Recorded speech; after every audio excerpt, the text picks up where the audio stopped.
I'm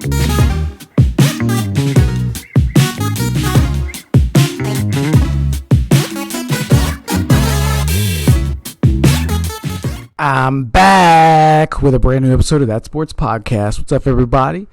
It is your host, Brandon B.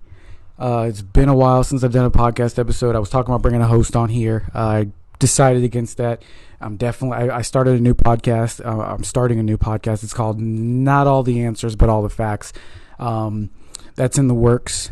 So that's where I'll be having a co-host for that podcast. We'll be doing some research on some topics here soon. We'll have that podcast rolled out. But I wanted to get That Sports Podcast fired back up because there are some interesting topics going on. The biggest one is Francis Ngannou being a free agent. I do not believe as of now he's really signed anywhere. I believe PFL, Bellator, and Showtime all wanted to give him a contract. You know, they all want him to come fight for their promotion. They floated around him fighting Deontay Wilder, Tyson Fury, Anthony Joshua. So let's first, get into, the UFC and Francis Ngannou parting ways. A lot of people say that the UFC slipped up or the UFC lost the bid for him or whatever and stuff like that. But the truth of the matter is the UFC negotiated with Francis Ngannou, and Ngannou didn't like what they had on the table, and the UFC wasn't willing to budge. And that's how negotiations work. That's how business works. See, a lot of people don't understand the business side of the sports world. They just want to see, their favorite athlete compete, or they want to see, a top contender keep fighting for whatever reason. Even some of the pro athletes, I don't think fully grasp the concept of the business that they're in. They just fight in it. You know what I mean? And that's not to say that they're not keen to their side of it, but they don't understand the financial aspect of it. For instance, like, one of the things that I believe is across the board with all sports is that these athletes don't understand how their salary affects ticket prices for us fans, jersey prices for us fans. The more money they ask for, the more money it costs for us to come see them play. The more money, and yet they turn around and say they do it for us. They go out and play for us. I understand that there's some sort of partnership there, but how much money is it that they want from us in order to play? You see what I'm saying? Because at some point we're bearing the cost because we're the owners finding the money. They're not pulling the money out of thin air. Yes, there are sponsorship deals and everything like that, but the merchandising and everything, like I said, that has to be paid for. You get what I'm saying? Like, the money has to come from somewhere.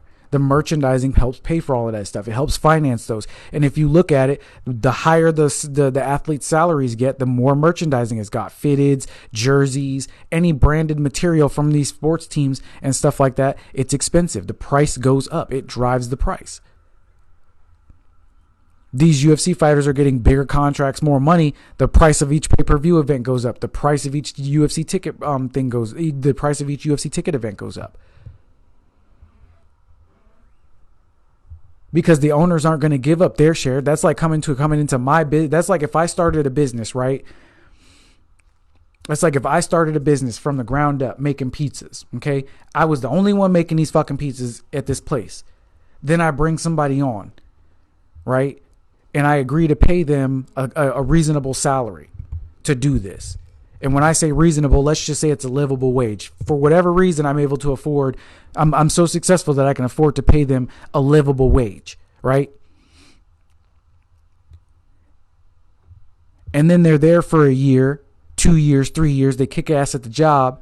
And then they turn around and tell me they deserve half of the money that I'm making when all they do is show up to work and do the job that I assigned them to do. You see what I'm saying? They're not the one who has to do the accounting. They're not the one who has to order the food and the supplies and make sure that the marketing and all that shit's done. They're not the ones worried about that shit. You see what I'm saying? The UFC has to worry about promoting their fighters. It's not the fighters that are out there promoting themselves. Some of them don't even promote themselves as well as they could be with as much knowledge and access to information that they have. You would think that more fighters would be out here doing more and campaigning for themselves more on social media and putting themselves out there more so that more that they could gain more potential fans and stuff like that. versus being in the shadows all the time and stuff like that. You get what I mean? Because now it's not only about winning fights.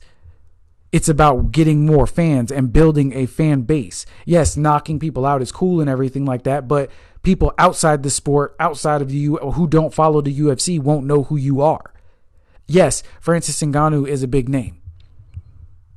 Is he a bigger name than Conor McGregor? No. That's why Conor McGregor has underperformed the last 5 years,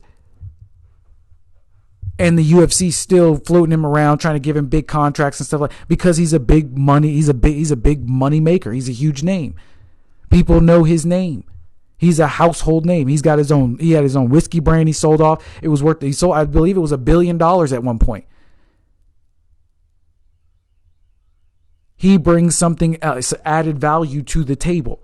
He didn't just sit around and wait for the UFC to put him up on a pedestal and everything like that and then pay him tens of millions of dollars. If all you're going to do is go to the UFC and fight, then that's all you should be expected to be compensated for, is fighting. But if you come to the UFC with something that they need or something that they want, guess what? You have leverage. The UFC likes a lot of these talented guys, but if these guys don't like the contracts that the UFC offers, they don't have to sign them. There are other places to fight. There are other places to compete. Most people want to fight in the UFC because it's the biggest promotion. It's the biggest promotion. It's the most known promotion. It's seen as the top. You ask just about anybody, it's UFC, then Bellator, then PFL. And then there's the international fight game and stuff like that. But like I said, for when you're talking about strictly America-based fighting, a lot of guys don't want to go overseas to Thailand and fight. They don't want to go to other countries and fight. They want to fight here in America. And what's here in America? The UFC. Bellator, PFL. Now, the PFL has given some big contracts to some big UFC names and everything like that. Same with Bellator. Bellator's on the rise. But the point is that the UFC knew that they weren't going to budge from a certain price point. They weren't going to let they weren't going to let Francis Ngannou get whatever it was he wanted. They weren't willing to budge on it. And they parted ways. They said, you know what? We love you, but go test free agency. Go test the market. So now he's out there. Now he's a free agent. And that's something that people just have to understand. The UFC didn't miss an opportunity. The UFC is going to be the UFC. They're still going to make money next year. They're still going to make tons of money next year, this year, the year after. They're still going to be around. The UFC is not going to fall because Francis Ngannou left. John Jones, Cyril Gane, they're going to fight. That's going to be an interesting fight. People are going to tune in to see it. We haven't seen John Jones fight in a long time. John Jones fans are out there excited. You know, some people are excited to see John Jones get his ass whooped. Who knows? But people are going to fucking tune in. The UFC is not going to miss a beat because Francis Ngannou's gone. People have that wrong. Whereas Francis Ngannou, he's taking a big risk. A huge risk going somewhere else. Now, I'm not saying if he sticks to mixed martial arts, he won't stay out at the top. But if he moves into boxing, that's a whole different animal. And I've said it time and time again. Striking and boxing are two different things. See, in the UFC, guys can throw haymakers. They can throw as many haymakers as they want. That's the whole point of the game, is to knock the guy out. In boxing, the goal is to outbox your other opponent. Yes, you want to get a knockout. Yes, you want to end the fight as quickly as possible. But that's not the game plan. Yes, these guys go, oh yeah, I'm going to go in here and knock them out. But they have to have a strategy to do it. They have to have a plan in place to do it. And they're not using head kicks and takedowns. They're just using their fists. Footwork. Angles. That is completely different than the UFC. And I know some people might think boxing is easier, but it's not. Being a proficient striker and being a superior boxer, two different things. Two different things. A superior boxer will beat a superior puncher, a phenomenal striker any day. Why? because the only thing the striker could possibly have on the pure boxer is his punching power. Boxers are masters of footwork. They're masters of head movement, ducking, bobbing, weaving, throwing combinations. I'm not saying boxers plan to go all 15, 12 rounds, whatever it is, but they do, but they do plan to go in there and box. They have to look for those openings and stuff like that. Whereas in the UFC, guys go, okay, my plan is to take him down and beat him up. I'm going to shoot in, take him down, beat him up, or I'm going to grapple him up against the cage, or I'm just going to throw. I'm going to set up my. I'm going to throw a couple of. I'm going to set up my combinations. Set up my haymaker with a couple of combinations, and I'm going to try and knock him out. In boxing, you have to be far more patient because guys are elusive. Guys are a lot more elusive in boxing than they are in MMA. Conversely, it's a lot easier to be a lot more elusive in boxing than it is MMA. Yeah, you can grab in boxing, but you can kind of clinch in boxing, but you can't do it like you can in the UFC. A guy gets into a clinch in the UFC, you can throw elbows and do some damage in there, throw some knees, but in a clinch in boxing, the ref pretty much immediately breaks that up and then separates you. All clinching in boxing does is keep your opponent from moving and establishes a point to reset, so then you can get back to going, setting your combinations up and going in there again. Sometimes you use the clinch just to keep the guy off you and give yourself time to reset, so you can, he's swarming you. So now you got to clinch him up. You know what I'm saying?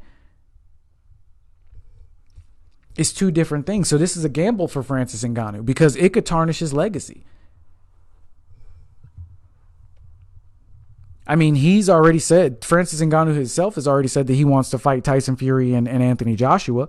I think those would be two interesting matchups. And while I would say that Francis Ngannou does have the punching power edge, he's got the world's strongest punch. I heard it's like the equivalent of getting hit by a small car.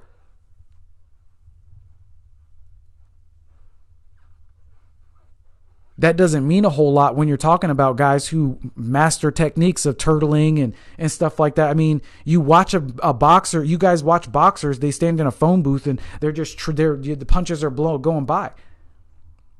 You know what I mean? You see the guys bobbing and weaving and stuff like that, and it's a whole different game. And that's not to say Francis Ngannou is going to get knocked out or, you know what I mean? I mean, he could get taken to a decision every time he boxes and lose.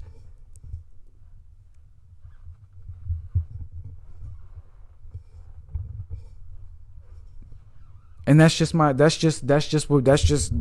saying. And that, like I said, that tarnishes his legacy. He comes into boxing and now he just looks like an average fighter, an average guy. Whereas in the UFC, he's knocking fools out. He only has to, he's got five 5-minute rounds or 5 3-minute rounds or something like that. Yeah, it's 5-minute rounds, I think, 25 minutes. And in most cases, he's throwing haymakers in the first round just trying to knock somebody out. It's not going to happen in boxing. He's not going to get out there and just get in front of Tyson Fury, hit him with one haymaker, and Tyson Fury's going to go down for the count in the first round. Tyson Fury is a much bigger fighter, and in boxing, you can have these guys who get up there and wait like Francis Ngannou. Get up in that size. And I'm not saying that the UFC's slouching in their light heavyweight division, but look at Tyson Fury. That's a big motherfucker. That's partly why Deontay Wilder has such a tough time with him. Is because the Gypsy King is just so long and big. He's strong. The man just has the body and the frame for boxing. I think Francis Ngannou loses that fight. The only chance that he has is if he scores a really good knockout. And that's not to say that he won't give Tyson Fury some fits and won't hurt him a little bit and everything like that, because he is a very powerful puncher. But like I said, boxing is a whole different animal.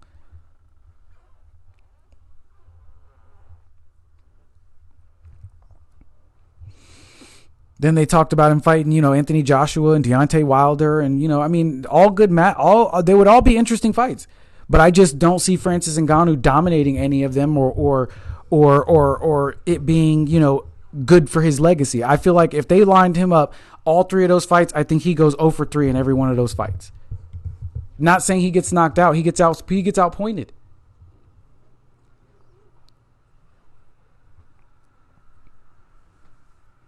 Now, if you took those guys and put them into the mixed martial arts ring, it's a little bit different. I say the best fight, the best chance, the best person who has a chance to beat Francis Ngannou in the octagon, I would say is Tyson Fury, again because of his size.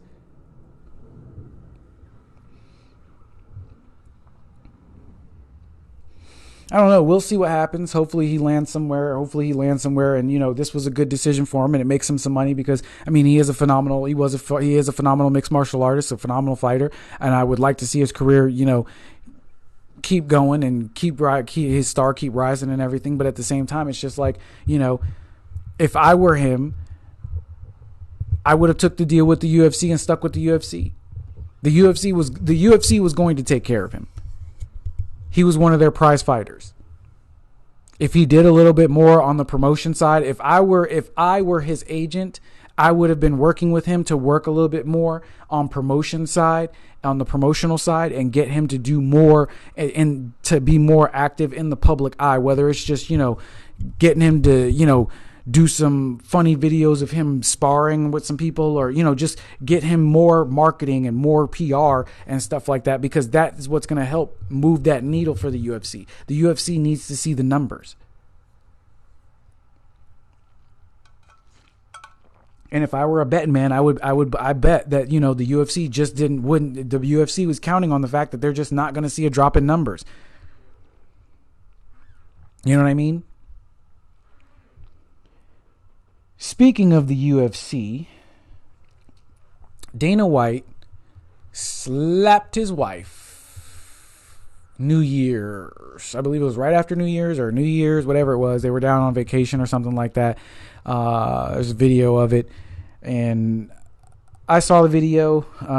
It looks like they may or may not have exchanged words prior to the video, but it doesn't look like they're having exactly the best time. She's kind of turned away from him. He leans in toward her to say something, and then it looks like she goes to raise one of her hands, and then he kind of pushes her hand down, and then I guess he said what he said, and then she slapped him, and then he slapped her back, and then slapped her again, and then they were separated. I'm going to be completely honest here, and I know some people are going to be like, that's bullshit, Brandon, that's bullshit, but hear me out. I abhor the amount of violence towards women that is swept under the rug as it pertains to professional sports. This is not one of those instances where I believe that anything was swept under the rug or that it was mishandled in regards to Dana White. First of all, we talk about equality all the time, okay? I do believe that men and women, as human beings, in the most general sense of the human experience, are equal, right? And I believe that they should be treated as such. But I also believe that if people want to be treated equally, it has to be across the board. You can't pick and choose where you don't want to be treated equally. And here's a for instance. This very scenario is case in point of what I'm talking about. Dana White slaps his wife is the headline. That's all anybody's talking about. But if you go back and watch the video, he didn't do shit to her until she hit him. She was the aggressor. If we were living in a world where people really wanted total equality and we were all really equal, men and women were really equal, the conversation wouldn't be about what Dana White did or didn't do. The conversation would be about why his wife slapped him.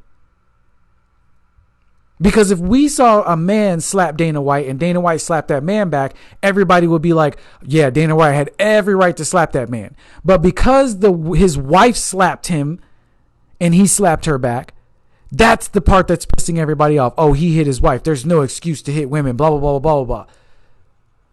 To me, it doesn't make you more of a man to let a woman slap you. It doesn't make you a man to let somebody slap you. You know what I mean?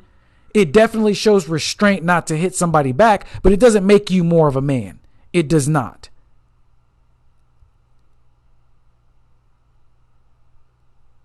Don't get your manhood conflated with restraint.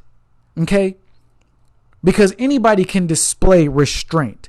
And if anybody needed to display restraint, it was his wife at that point in time.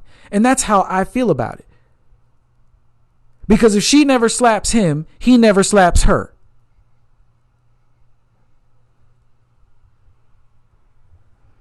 But because he did slap her, all anybody was gonna talk about or is trying to talk about is what he did. Even if he didn't slap her, people would still be saying big ups to Dana White for not hitting his wife back after she hit him.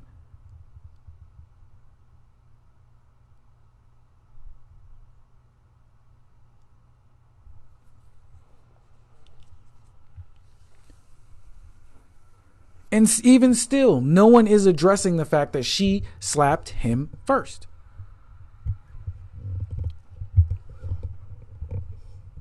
No, I'm not going to sit here and praise that man for what he did. But I'm also not going to sit here and excoriate him either. Because he was intoxicated. And this man works in an industry of alpha males. One could even make the logical conclusion that he himself is an alpha male.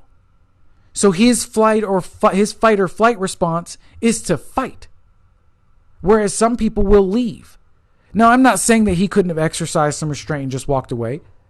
But again, when you're inebriated, that's when things happen. That's when your inhibitions are low. Your inhibitions are lowered. That little mechanism that keeps you from doing shit, that's asleep.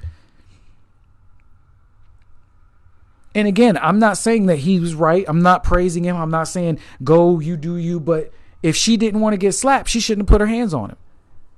Period. That's the way I see that scenario.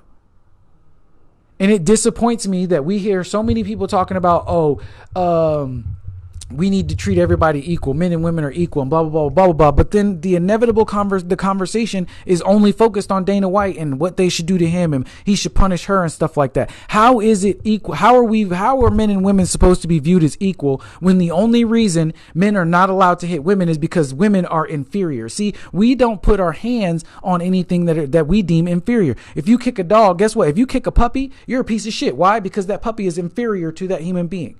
It's defenseless. Do you see what I'm saying? So men aren't supposed to hit women because women are inferior to men by that logic, by that very definition. So how are they equal to me if I can't hit them when they do something to me? Because the only reason I'm not supposed to hit somebody, let's say a little kid hits me in my face with a baseball or comes up and slaps me or let's say a little kid comes up and kicks me in my shin and I kick that kid back in his shin. People are going to be mad at me because I know better. That kid is weaker than I am. He's defenseless. It's the same logic that applies to women. Women are not inferior to men. They may not be as physically strong or physically capable, but they are definitely not inferior. And if they put their hands on a man, they should expect that man to put hands on them back. Period. Now, I'm not giving any man any justification to put hands on a woman. All I'm saying is if a man is defending himself or he gets slapped and he slaps somebody back, that's a response. That's a physical response. If you attack a man first and he strikes back, that's a response. Now, if a man is just cocking off on a woman and shit like that Greg Hardy shit, or any of these other domestic abusers and shit like that, like Ray Rice, like his wife was mushing him and shit like that, like that was fucked up. He did not need to hit her like that. He could have definitely been like, get off of me, bitch. You know what I'm saying? Like, quit fucking playing with me. You know what I mean? But he did not have to steal off on her like that. But again, alcohol was involved. Not giving Ray Rice a pass, because that was a shithead move. That was a shithead move. But my point is we can't have total equality if we're gonna see, if you say that men and women are equal, but if you clearly see a woman put her hands on a man, you attack the man for slapping her back. You don't want equality then. You only want equality up until a certain point. Because like I said, if that was Dana White's husband and not his wife, nobody would bat an eyelash. If that was some man in the club that was talking shit to Dana White and then he slapped Dana, and Dana White was like, what you gonna do, man? And then he slapped Dana White and Dana White slapped him back, nobody would bat an eyelash. Same context. All you see is a video of Dana White getting slapped and slapping somebody back and then slapping him again.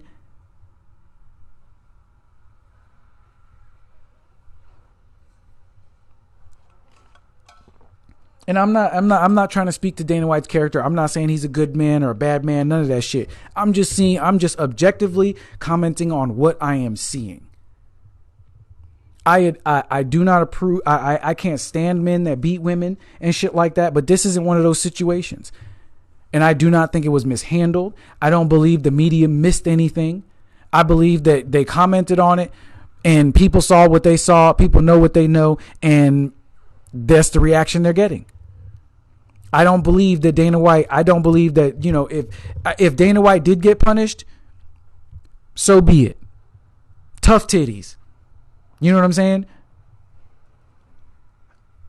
Do I think he should have been punished harsher or anything else? Or do I think he should have been punished at all? No, not at all.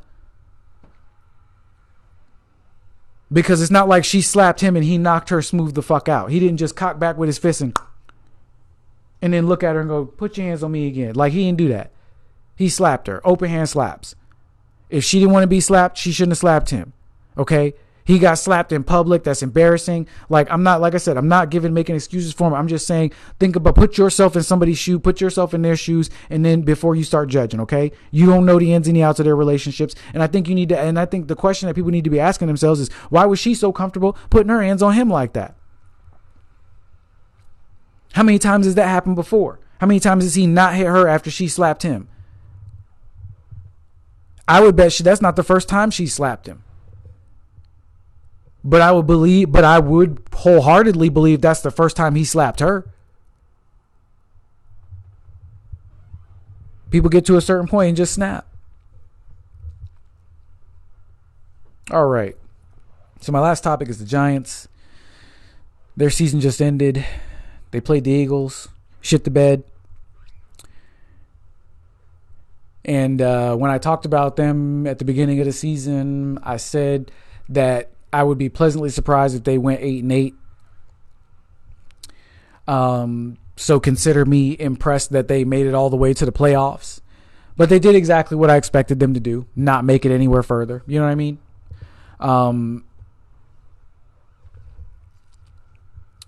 I'm not going to sit here and say that, Daniel Jones didn't play football this season.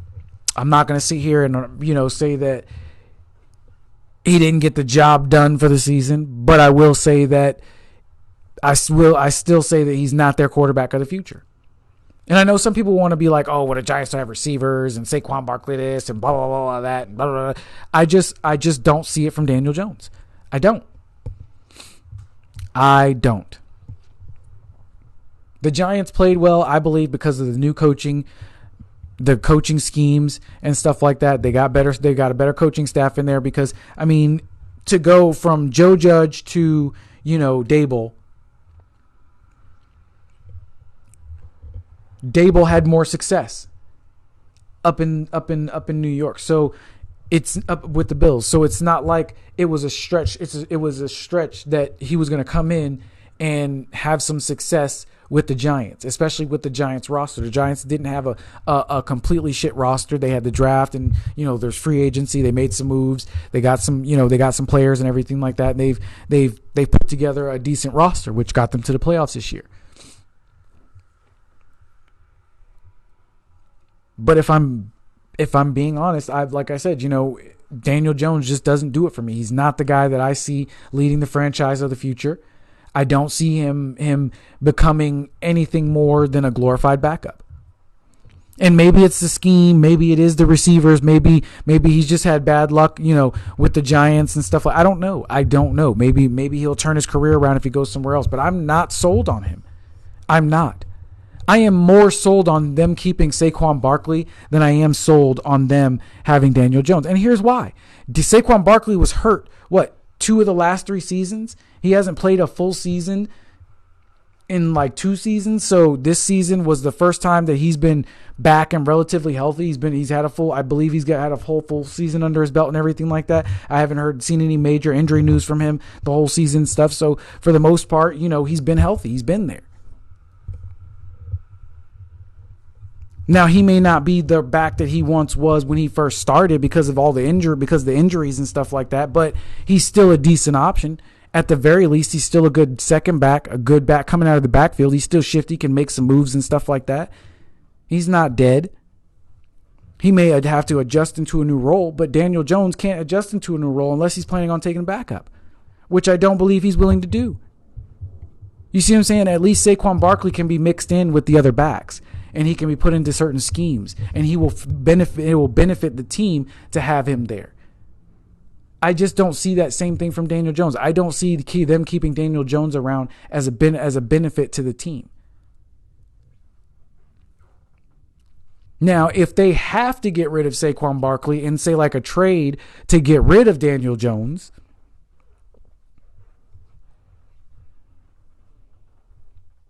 I would be okay with it. You know what I mean? If they had to trade Saquon Barkley for maybe a draft pick so they could pick a quarterback out of the draft, get a quarterback higher up in the draft, you know what I mean? Or if they could do Saquon Barkley and Daniel Jones in a package deal to somewhere for a relatively decent quarterback who can at least come in and hold it down until next season and stuff like that. You know what I mean? The Giants have a lot of options here. But I would be more sold on them keeping Saquon Barkley around than Daniel Jones. That's just how I feel about it. Daniel Jones has been healthy all those years and stuff like that, and he's underperformed. And I know we all want to blame Joe Judge and say this, say that, and everything like that, but players are going the true ballers are going to ball regardless. Okay? There are players with teams that were in similar situations to Daniel Jones who still, or worse, who still put up bigger numbers than Daniel Jones, who still played better than Daniel Jones by the numbers. Okay, and that's just stats. It's just facts and figures. You can sit here and go, oh, well, the team still didn't do that well and blah, blah, blah, blah, blah. But it's, like I said, the true ballers are going to ball. They're going to make some things happen. And I just don't see that from Daniel Jones. Okay? Anyway, I'm going to wrap this episode up. I think I'm good. I got my topics in. We talked about Francis Ngannou, Dana White, and the UFC and all that good stuff. And, the Giants wrapping up of a disappointing season. So I think this is a good first episode back, Glad to be back for this. Love talking about sports. And, hopefully everybody, is glad that I'm back as well. But I will catch you next time, guys. Peace.